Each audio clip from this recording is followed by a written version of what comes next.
As usual episode की starting होती है स्कूल, जहाँ योजोरा और कोडाका एंटर करते हैं क्लब रूम में एंड वहाँ रिका ऑलरेडी बैठी रहती है बट विदाउट ग्लासेस। एंड उसे देख के कोडाका का दिल थोड़ा बहक जाता है, पर फिर वो कहता है ये तो बस रिका ही तो है इधर। देन कोडाका पूछता है तुम्हारे ग्लासेस को क्या हुआ, तो वो बताती है कि मैं न्यू लुक ट्राई कर रही हूँ। तभी कोडाका बोलता है कि तुमने कॉन्टैक्ट लेंस यूज किए, तो वो बताती है कि नहीं, मैं बस ना मेरा जो विजन है ना वो तो प्रॉपर ही था, मैं बस इस फैशन के लिए पहनती थी ग्लासेस। तो देन रिका पूछती है सेम्पाई मैं कैसी लग रही हूँ, तो कोडाका बोलता है कि रिका बहुत वाइल्ड है पर मेरे टाइप की लग रही है। बट ये सब वो गलती से जोर से बोल देता है एंड सब लोग सुन लेते हैं और रिका शर्माने लगती है एंड योजोरा गुस्सा करने लगती है, उसको मारने लगती है। देन रिका बोलती है मुझे नहीं पता था सेम्पाई इतने ज्यादा अट्रैक्टेड फील करते हैं मेरे लिए, सो चलो कुछ डर्टी करते हैं। देन कोडाका उसको इडियट बोल के इग्नोर करता है, पर वो रुकती नहीं है एंड बोलती है कि मैंने कुछ ज्यादा ही वल्गरली होके बोल दिया, बट इस बार मैं एकदम सिंसियरली बोलूंगी। और वो जाती है बेंच पे और आराम से बोलती है प्लीज तुम मेरे साथ कुछ डर्टी करना चाहते हो। तो कोडाका बोलता है तुम ऐसी क्यों हो रिका, एंड रिका बोलती है तुम लोग मुझे रुला दोगे यार, पर सब उससे ना इग्नोर करने लगते हैं और कोई इस पे ध्यान नहीं देता। देन रिका बोलती है मुझे बस अभी 2D वर्ल्ड में ही जाना पड़ेगा, एंड वो सेना से टीवी मांगती है एनिमे देखने के लिए, जिसका नाम होता है होमो गेम क्लब, जो कि एक गेम का मूवी वर्जन है। तो योजोरा बोलती है तुम इतना डिस्ग्रेसफुल चीज यहाँ देखने वाली हो।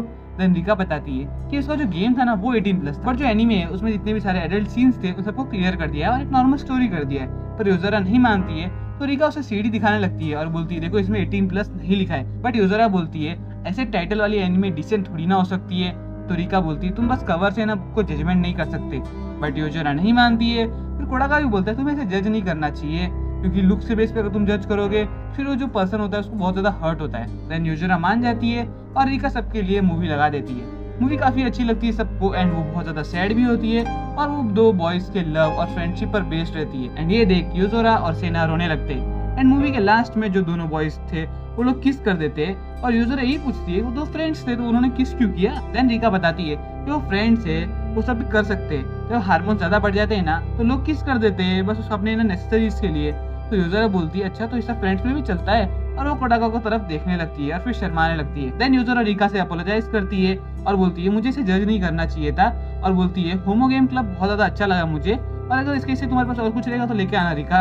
एंड तभी रिका सोचने लगती है और अलग अलग टाइप के मतलब एनिमेज के बारे में, बट सब 18+ ही उसके माइंड में आते हैं। एंड फिर उसके बाद हम देखते हैं सेना वहां से उठती है और बोलती है तुम हमेशा मेरे ना जो गैल गेम्स थे उनको डर्टी बोलती थी और रिका के जो गे गेम्स है उनको सपोर्ट कर रही हो। तो योजोरा बोलती है तुम इससे ना तुम्हारे वो डर्टी गैल गेम्स से ना कंपेयर करो ही मत, तुम्हारे गेम्स में बस गर्ल्स के साथ ल्यूट चीजें होती है एंड एक सेक्स सीन को वो दिखाने लगती है गेम का। तो सेना बोलती है ऐसे मजाक नहीं उड़ा सकती तुम इस चीज का। तो योजोरा उसे चैलेंज करती है अगर ये डिस्ग्रेसफुल नहीं है तो तुम इसे रीड करके दिखा दो, मैं होमो गेम क्लब का कोई भी सीन रीड पढ़ सकती हो। देन योजोरा सबसे पहले एक एक करके हर एक सीन पढ़ने लगती है होमो गेम क्लब का। देन बारी आती है सेना की, तो सेना को बहुत ज्यादा शर्म आने लगती है, बट फिर वो बोलने की कोशिश करती है पर बोल नहीं पाती। तो योजोरा उसे थोड़ा और प्रोवोक करने की कोशिश करती है एंड थक हार के सेना रीड कर ही देती है पूरा सीन। एंड योजोरा बोलती है ठीक है मैं हार गई और माफी मांगती है, पर सेना वहां से चली जाती है शर्मा के। देन हमें स्कूल के यहाँ का सीन दिखाया जाता है जहाँ कोडाका बस घूम रहा होता है। तभी एक लड़की जो बेंच पे बैठी रहती है वो उसे रोक लेती है और फिर बोलती है तुम कुछ ज्यादा ट्रबल लग रहे हो, तुम चाहो तो मुझे बता सकते हो, तुम काउंसलिंग रूम में आ जाना, मैं एक सिस्टर हूँ और मेरा नाम है ताकेयामा काते, लोग कहना मुझे काते चान और मदर काते भी बुलाते हैं। तो कोडाका सोचता है ताकेयामा तो सुना सुना लग रहा है। तभी वहाँ मारिया आती है बिग ब्रदर चिल्लाते हुए।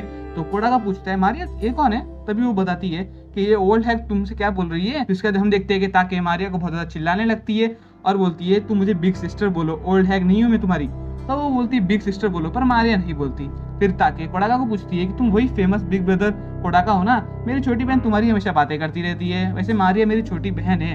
फिर वो उससे मारिया का ख्याल रखने को बोलती है, पर मारिया वहां से भाग जाती है। एंड देन ताके बोलती है कि मुझे नोवेबर्स क्लब को और तुम्हें ना बहुत ज्यादा थैंक्स बोलना है कि तुम्हारी वजह से मारिया इतने हाई स्पिरिट्स में रहती है। पहले वो बस गुड ग्रेड्स लाती थी, अलावा कुछ नहीं करती थी, बट वो अभी है ना इस वर्ल्ड में जी रही है। एंड मुझे सबसे ज्यादा स्पेशली योजोरा को थैंक्स बोलना है। तो कोडाका पूछता है क्या योजोरा को। तो बताती है कि योजोरा ही सबसे पहले मारिया के पास आई थी और उसे सब लाइफ में रिटर्न लाई थी, एंड मुझे योजोरा को बहुत ज्यादा थैंक बोलना है। फिर उसके बाद हम देखते हैं कि वो कोडाका को बिग ब्रदर बुलाते हुए चले जाने लगती है। तो कोडाका बोलते क्या बिग ब्रदर। तो बोलती मैं बस अभी 15 की हूँ, तुम तो बिग ब्रदर ही हुए ना मेरे, और वहां से चली जाती है। फिर कोडाका क्लब जाता रहता है, तभी उसे योजोरा मिलती है और बोलती है अभी तो फाइनल्स हो गए हैं, तुम्हें पता है ना फ्रेंड्स आपस में आंसर कंपेयर करते हैं और आगे जाके जब हमारे फ्रेंड्स हो गए तो हमें भी ये फोर्सफुली करना पड़ेगा, कितना बोरिंग होता है पता है मुझे। फिर उसके बाद में हम देखते हैं वो लोग बोलते हैं चलो हम लोग ट्राई करते हैं इसको एक बार। फिर वो थोड़े बहुत आंसर्स के पीछे कोडाका को मतलब पूछती रहती है, कंपेयर करती रहती है, और धीरे धीरे कोडाका को भी डाउट आने लगता है उसके आंसर्स में कि उसने राइट लिखा है कि नहीं, और वो डरने लगता है। तभी यहाँ पे सेना आती है और बोलती है मैं भी कंपेयर करूंगी साथ में। और सेना को हर एक आंसर का खाली क्वेश्चन नंबर से ही पता याद रहता है आंसर क्या है उसका। और यूतोरा बोलती है तुम कितना बोरिंग कर दे रहे हो इसको, और सेना को इग्नोर करते हुए जाने लगती है। पर सेना उसके पीछे पड़ी रहती है, बोलती है मुझे और भी क्वेश्चन नंबर पूछो। और यहीं पे दोस्तों हमारा एपिसोड 2 खत्म हो जाता है। सो मिलेंगे नेक्स्ट एपिसोड में, तब तक के लिए बाय बाय।